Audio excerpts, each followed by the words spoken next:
वो एक सामान्य ब्राह्मण था, न कोई सेना, न कोई राजपद, पर उसकी बुद्धि तलवार से तीखी थी और उसकी योजना समय से आगे की। आज की इस कथा में हम जानेंगे आचार्य चाणक्य की कहानी, उस व्यक्ति की जिसने मौर्य साम्राज्य की नींव रखी और भारत के इतिहास की धारा ही मोड़ दी। लगभग 2400 साल पहले मगध की धरती पर एक बच्चा जन्मा।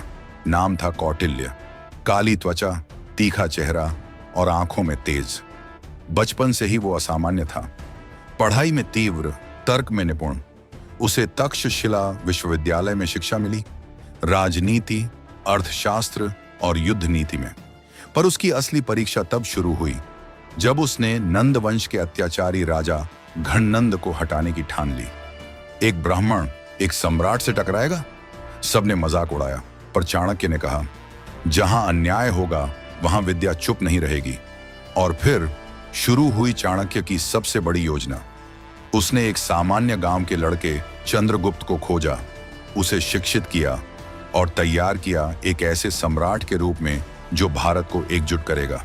कई वर्षों की मेहनत, रणनीति, गुप्तचरों का जाल और राजनीतिक चालों के बाद घननंद को हटाया गया और इतिहास रचा गया।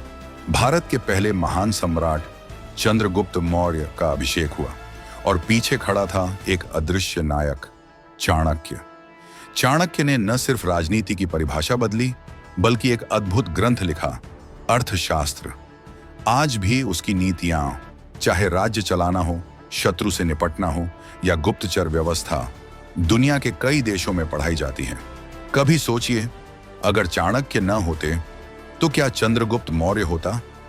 शायद नहीं, क्योंकि असली राजा वो होता है जो गद्दी पर नहीं बैठता, बल्कि जो गद्दी को योग्य हाथों में सौंपता है।